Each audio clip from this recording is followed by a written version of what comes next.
we'll just have a little break so that I have a good place where I can break it off. And I will go ahead and start with the intro, and then we'll go into talking this time. Okay. All right. So we are recording. So here we go.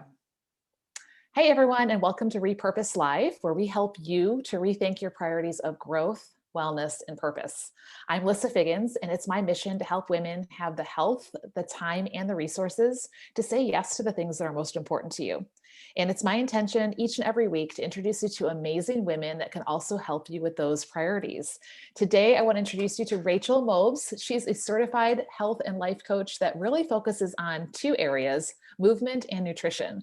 And as a busy mom and wife, she's had to figure out how to fit it in her day. What I love about Rachael's story is that as she neared 40, she started rethinking her wellness and what that needed to look like. And that led her on a journey to where she is today, helping others to reach their goals, to have a happier and healthier life. So that's a win for everyone. So Rachael, tell us a little bit more about you, about your journey, and how it got you to where you are today serving others.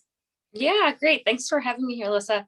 I have always been into exercising and fitness and athletics. And as I approached 40, what I was doing with trying to stay fit and the things that I ate or drank, the stress that was starting to come around me, it just was not working for my life anymore. And something happened, and I just realized this has to change.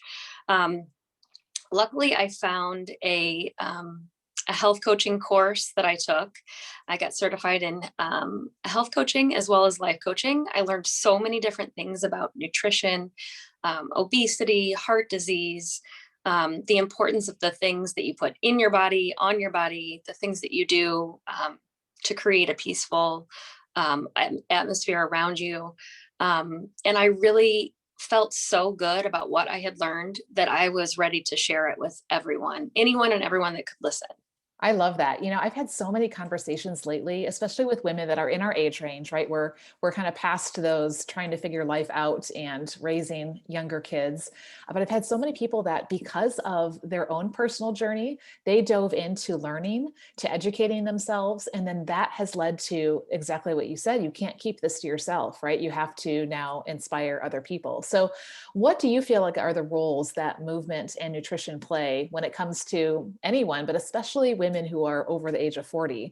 Why do you think that those are so important? And how do you recommend fitting that into, busy lifestyles?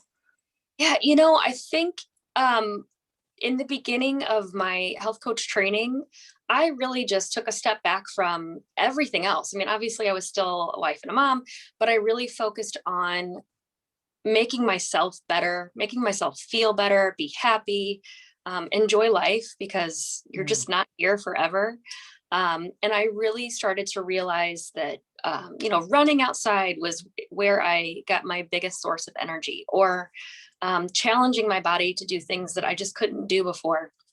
That was um, a huge drive for me. And then I started paying more attention to what I put in my body. I was reading food labels at the grocery store, mm, buying way less of the garbage. I right. mean, wrong, we still have beer and wine and snacks and stuff, but it's way Way less, less. Hmm. way less. And I would feel so much better. I would do a cleanse every once in a while where I would cut out sugar and um, just really put focus on putting the good things in my body. And that's Mm, still how we live today. We don't hmm. say no to all the bad things, but we definitely try to add in the things that are good for us and that fuel our body to be its best.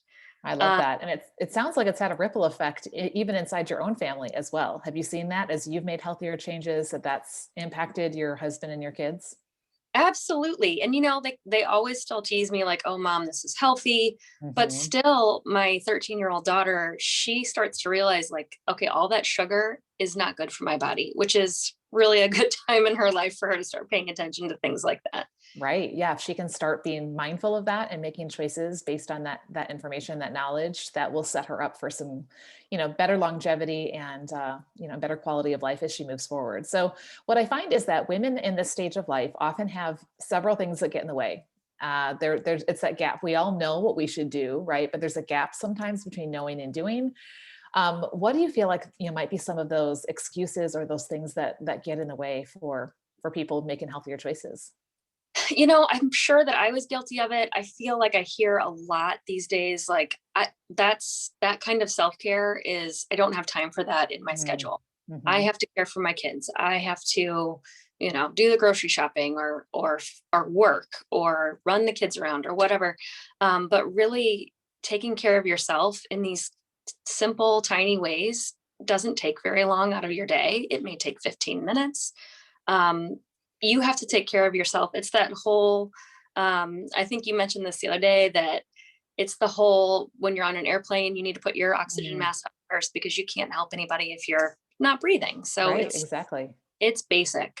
Yeah, yeah. And I love how you said it can just be 15 minutes. Like it doesn't have to be, I'm going to go run 5 miles or I'm going to create this 5 course meal. It can be just those simple things. So if someone is listening today and they're thinking, I know that I need to make some healthier choices. I know I need to include better nutrition, but also movement. I feel like right now we're in not only is it winter time, so we're maybe more inside because of that, but also because so much more of our world is in our homes right now with everything going around us.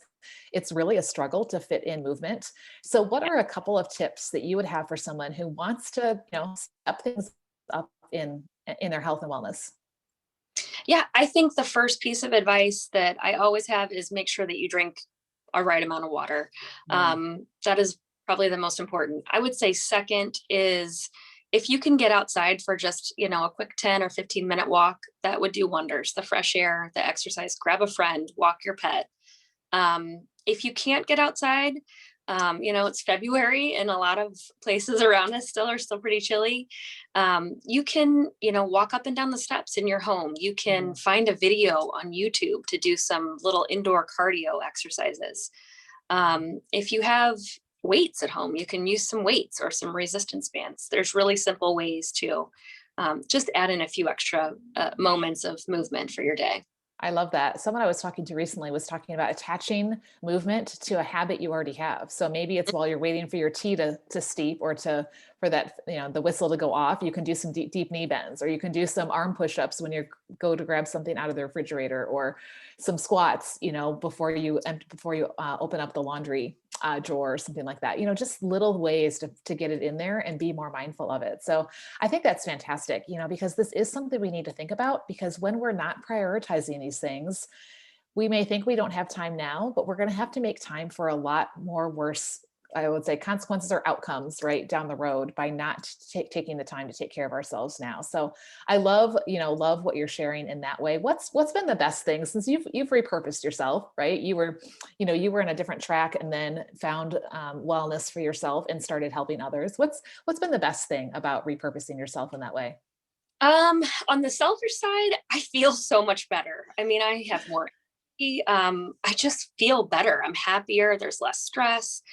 On a completely opposite side, when I help a client or even just a friend with some, advice or tips or something, just knowing that they feel better Mm. um, is the biggest gift that I can get. If I can change a few people's life to feel healthier and maybe be a little bit happier or share that with their family, that is all I really need.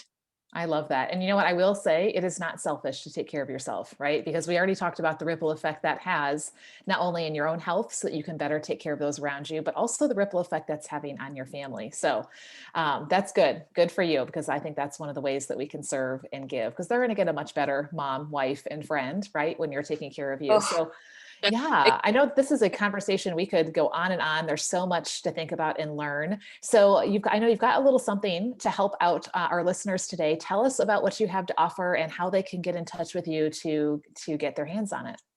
yeah, for sure. So, part of my health coaching program is building healthy habits, maybe knocking down the wall of the old bad habits and block by block building up new healthy habits so that you can do this on your own after we're done working together.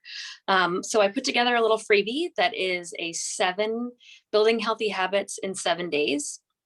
It just gives little tips on, 1 or 2 things you can do each day to create some healthy habits for you. And, the first one is drink a little bit extra water. And at the end, it's pay a little bit more attention to your rest and your sleep. So they're very basic. It works for anyone. And yeah, I'll post my email in the comments after. And if you would like this freebie, I'd be happy to send it to you. So just let me know your email. That's fantastic. Yes, because it can just be the little things, right? And maybe it's not all, if there are 2 a day, maybe it's not all 14, but somebody can start with just 1, right? And Yep. start making that a habit. And then you can gradually add in the other ones. So I'd like to say it's just about making one body loving choice after the next. So thank you for being so generous to share that with us. Yeah. I am offering a Live Well, Age Well guide with 3 keys to living and aging well, because let's be honest, we all are doing both and we want to do it gracefully and feel great doing it, right? So I will post the link to that in the comments as well. Thank you so much, Rachael, for being on today, for sharing your passion, for sharing your expertise, and for sharing such a generous gift with us. So I encourage you as a listener to go down to that link that you'll find and go ahead and request that and start taking those small habits and making them a part of your day. So thank you so much, Rachael. Yes, thank you everyone for joining us. And as you head out today, remember to keep rethinking your priorities so that you can create a life that you love. Bye-bye.